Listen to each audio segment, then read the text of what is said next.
Thank you, members of the legislature, and I'm really pleased to go after my colleagues Riverkeeper and before my colleague Eric Kulisade at the Open Space Institute. You've heard so much this afternoon and this morning already about the wonderful aspects of the Environmental Protection Fund and the Water Infrastructure Improvement Grants. Sienna Hudson, thanks you for your incredible leadership that has helped us get to this remarkable moment today. And we join with many others in calling for support of these elements of the governor's budget. What I would like to focus on today is to give you a snapshot of how these funds can be mobilized in the Hudson River Valley and how we might expect them to play out. And with this in mind, I offer you a 7-paragraph abbreviation of testimony which you have before you. Like never before, communities throughout the region are leveraging their natural resources to enhance residents' quality of life and economic prosperity. In Dutchess and Putnam County, for example, local governments are seeking to connect the city of Beacon with the village of Cold Spring through the Hudson Fjord Trail, making a high-speed roadway safer for hiking and bicycling while boosting tourism. The city of Poughkeepsie and the town of Lloyd are capitalizing on their relationship to the walkway over the Hudson State Park by investing in trails and revitalizing their downtown urban cores to create better gateways to this remarkable span that stretches across the Hudson River. These two projects are not standalone efforts. There's strong community support for many similar efforts across the region, from ongoing progress in the city of Kingston to establish the Green Line Trail, the town of Esopus and Lloyd, to the John Burroughs Black Creek Corridor in Ulster County, and in Catskill to the Hudson Skywalk and Rip Van Winkle Bridge, which will link Greene County and Columbia counties, creating and also regionally creating shorelines able to withstand severe storms in Rockland, Ulster, and Greene counties, as well as enhancing the Westchester River Walk to the south. All of these initiatives require the diverse types of funding enabled through the Environmental Protection Fund, including open space preservation. Collaboration is key to the success of many of these initiatives, statewide and in the region. Many nonprofits, private landowners, and communities are partnering to implement strategic plans put together by the Regional Economic Development Council, the Hudson River Estuary Management Program, the Open Space Plan, and the objectives of last year's groundbreaking Hudson Valley Agricultural Enhancement Program, which I'm pleased to say is off to a great start and doing very, very well. The governor's program will continue to enable many initiatives like I've described to you, both through the EPF and the $100 million increase in the water infrastructure improvement grants. And I should note, has been cited before, that these investments build on years of legislative interest and advocacy. So again, thank you so much. Sienna Hudson would like to ask the legislature specifically to support these elements of the governor's proposal, and if it is possible to find money elsewhere in the budget, support additional funds for the Water Infrastructure Improvement Grant Program. In many cases, the state's commitment will be supported by legacy-level investments locally and made from Washington. Hudson Valley Land Trust, for example, have a strong track record of leveraging Farm Bill money put forward by the USDA. And most recently, a bipartisan Congress approved record levels of funding for the Land and Water Conservation Fund and the Highlands Conservation Act, of which New York can benefit. On the home front, we're very pleased to see funding show up in several capital budgets for Dutchess and Ulster County that can further jettison these initiatives to success. So in summary, much has been accomplished in the past year. We look forward to accomplishing much in the year ahead with you. The Hudson Valley region is prepared. It has skin in the game. We're ready to take full advantage of these programs, partner with our state agencies, and create a really successful story we can all celebrate. Thank you. Thank you for those words. Senator Krueger. Just that follow-up question that I asked Riverkeeper, and they sent it to you. Thank you, Senator, and thank you for your advocacy on the PCBE campaign in recent months. We really appreciate the leadership that you have provided, as well as incredible support, bipartisan support from a huge majority of Assembly members, Assemblyman Engelbright. We really appreciate your leadership in the last legislative session on that front. The PCB cleanup remains a very complicated initiative. We've got a variety of kind of very complex federal laws that are at place. We have an impending natural resource damage claim on the Hudson River that would reap some benefit for the public who has suffered because of the presence of PCB pollution that has been caused by the General Electric Company.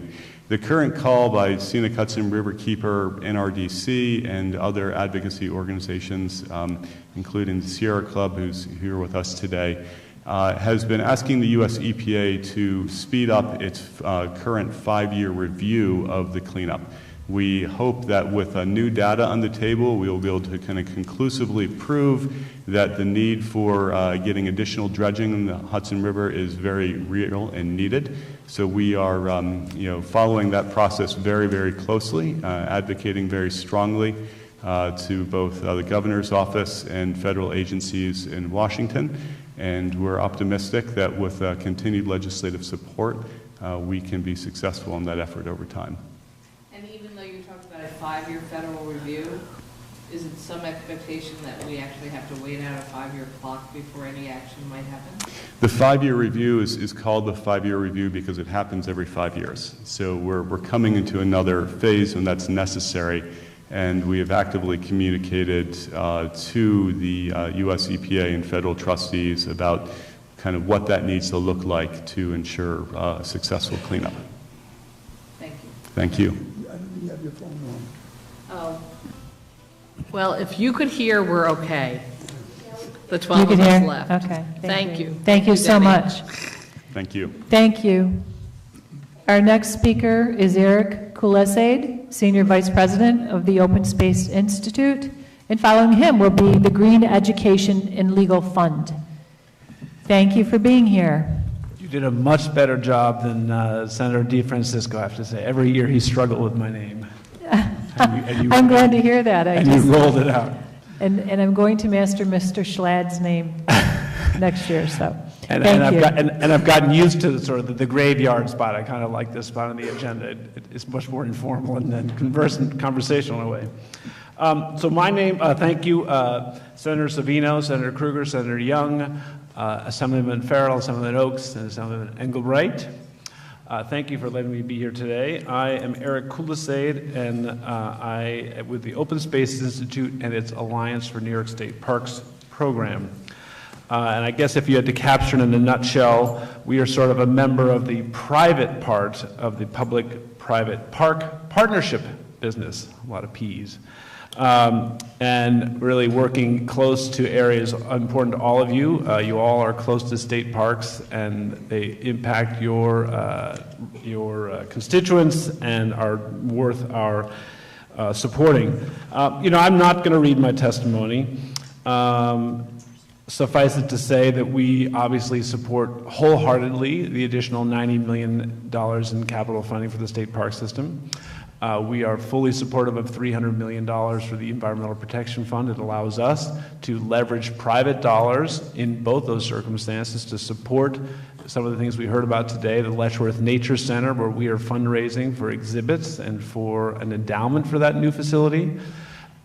We are always looking for Thank things. you for that, by the way. And it's a pleasure. And actually, someday I want to go to Allegheny because the Red House area with the administration building ought to be just some spectacular Phenomenal. destination. Let me know when you want to Right? come. I mean, it's a beautiful building.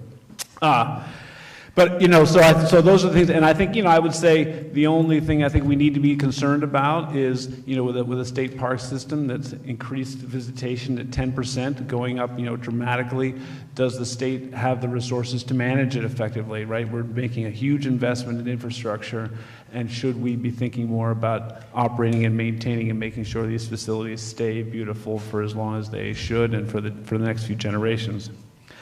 And, beyond those little points, I just want to, this area of parks and environment is a place where New York is really showing that government works. Government functions. We hear a lot of criticism of government these days, and we also hear a lot of inability to come together in bipartisanship. And when you look at what's happened in the last 5 years in New York, it's really phenomenal. I mean, 5 years ago, or in 2010, if I get a little extension, we were talking about 90 out of 213 state parks closing.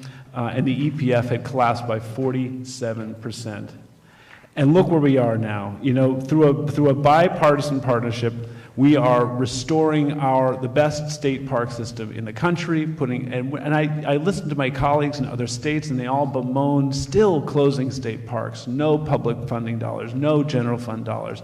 And in New York, we tell a different story. We are leading in something that is so fundamental to the quality of life in this state, and I commend the Senate, the Assembly, and the governor for forging the kind of bipartisan spirit that we need to sort of support our park system. And I call on you, and I don't think it's a heavy lift, because as one of my predecessors said, you all supported the $300 million EPF in the past.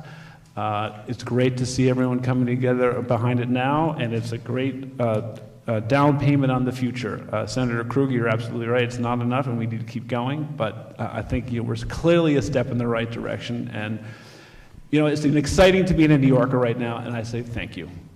Thank you so much. Don't believe there's any questions, so thank you for, I'm sorry. Assemblyman. My former Parks Chair, we miss you, Assemblyman Albright. My heart is still in the work that OSI does and that State Parks does, although I've branched out a little bit. I wonder if you could just inform a little bit. You say you're building an endowment for the Nature Center at Letchworth? That's correct. Who would hold that endowment? It'll be held by the Natural Heritage Trust, which is that special purpose entity set up by the state to be able to hold endowments and private dollars.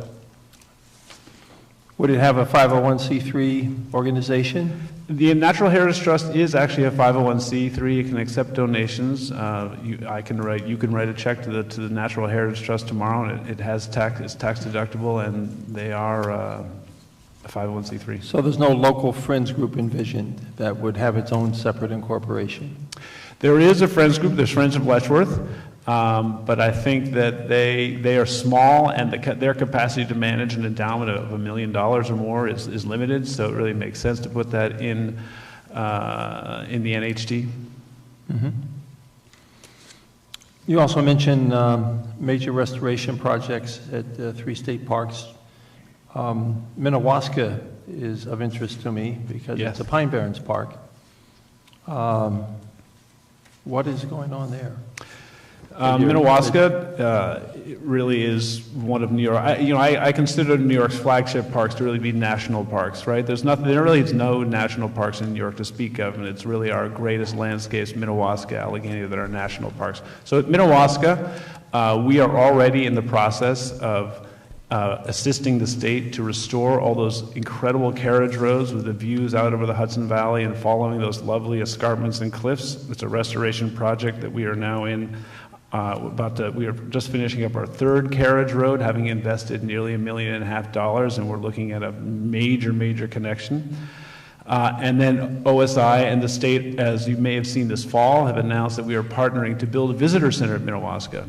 Because if you know Minnewaska, it's the grounds of the old hotel resorts where there's still parking lots, and things like that, but there is no visitor amenity to speak of. So that's where we're heading in the next couple of years. Very exciting. It is exciting. Thank you so much for the advocacy and the good work you do. It's a pleasure. For being here today. Pleasure. Thank you. Total pleasure. Thank you, Mr. Kulis. Really, Allegheny we're going to do. Let me know. Give me a Okay, call, okay? good. Thank you very much. I'd love to host you. Thank you so much. Thank you. Our next speaker is Dr. Steve Brayman, Associate Professor from the Green Education and Legal Fund. And following him will be, last but not least, the Sierra Club. So, is Dr. Brayman still here? Perhaps not. Then I would like to welcome Roger Downs, Conservation Director from the Sierra Club. Forgive me, You must be parched after so many hours.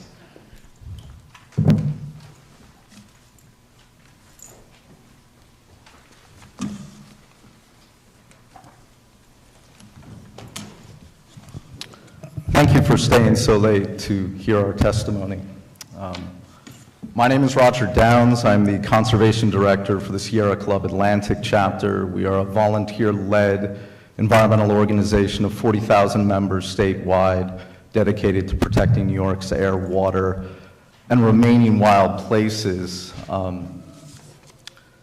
The 2016-2017 executive budget proposal represents an important convergence of the state's economic recovery with a growing political determination to act on the behalf of our fragile climate and precious natural resources. Governor Cuomo's budget proposal largely demonstrates that good environmental policies can also be great job creators and economic generators. Conversely, as we have seen in Flint, Michigan's tragic drinking water lead contamination scandal and the uncontrollable methane storage breach in Porter Ranch, California, failure of government to properly fund and manage environmental protection can have a dire economic consequence that far surpasses the cost of responsible stewardship. I want to add our voice to the chorus of praise for a $300 million EPF. This is a historic moment and one that will be well spent. We know that every dollar that goes into EPF funding yields $7 in economic activity. I think that's really important, but we also want to add our voices to the concern that in following budget cycles, we would like more of that money to come from the RET. I can echo also the comments and concerns for DEC staffing. While a lot of the EPF will go to supporting new programs there, if you look over the past 10 years, and we detail that in our comments, DEC has taken on tremendous new responsibilities, and we have concerns that they cannot uphold their basic mandate under the Clean Water Act, Clean Air Act, and we have great concerns there. I think it would be a good conversation for the legislature to have about increasing those staff numbers.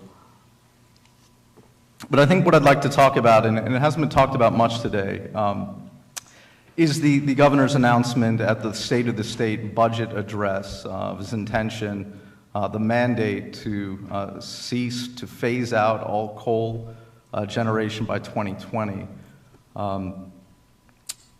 The Sierra Club was overjoyed with this announcement, phasing out the New York's 4 remaining coal plants. This would be Dunkirk, Huntley, Somerset, and Cayuga. Represents a 13% decrease in greenhouse gas emissions, even though coal is 4% of the share in the electric sector. It is 13% greenhouse gas emissions, which will go a long way to the state's goals of 40% reduction by 2030 of greenhouse gases and 80% by 2050. Aside from the greenhouse gas reductions, we were also overjoyed by having less mercury in our water, protecting children and the elderly, and communities of low-income communities that suffer the disproportionate effects of the air pollution that comes with it, asthma, heart disease, and everything. But I will say we share no joy with the workers and the communities that will lose their tax base because of these closures.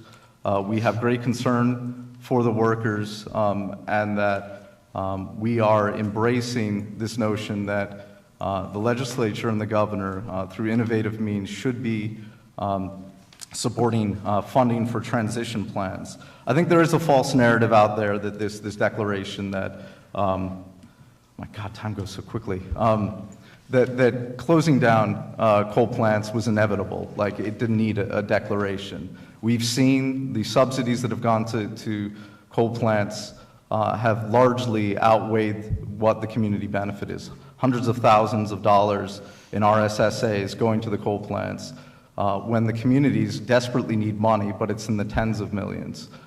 We really feel that having these transition plans is really the best way that we can get around this, because all this is on the backs of the ratepayers. Hundreds of millions of dollars on the backs of the ratepayers.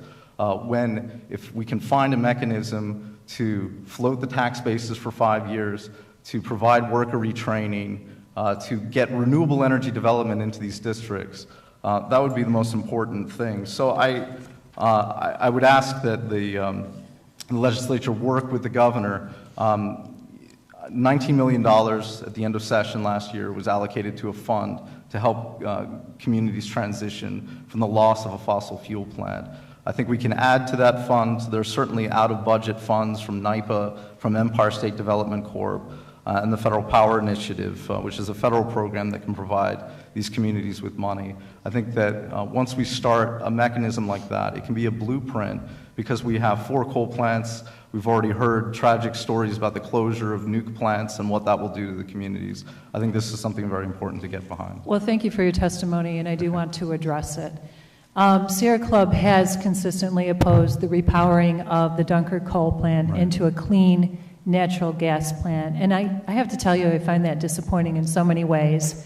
It is critical to the community's future. It is improving our environment.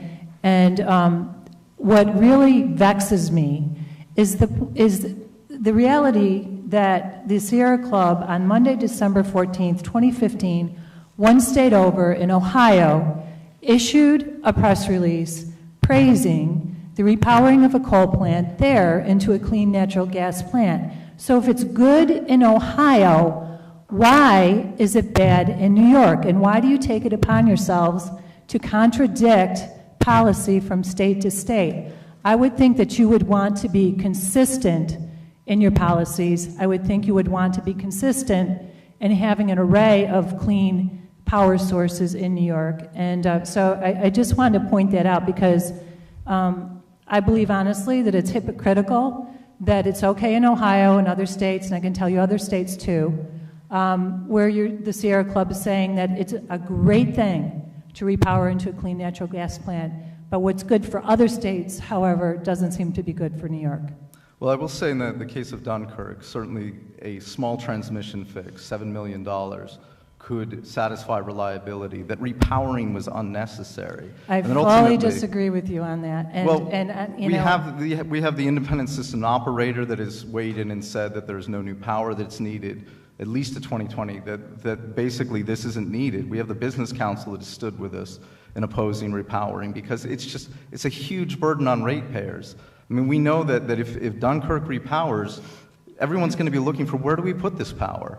It is, and I fully disagree with you. There are studies that have been done. There is a need for the power. There is a congestion problem in Western New York, and that this plan that was put forward and approved actually saves ratepayers money. So I think we will agree to disagree on this particular point, but the bottom line is we need to have baseload power plants in New York in order to not only provide the power that we need, but it's to grow and create jobs, manufacturing jobs, keep the jobs at the plants, clean the environment, stabilize the tax base in communities, and make sure that we have a future, and especially in Western New York, but across the entire state. So I would ask that you actually reconsider your position on this point, especially since you are in a totally different place in other states, and I find that incomprehensible. So thank you.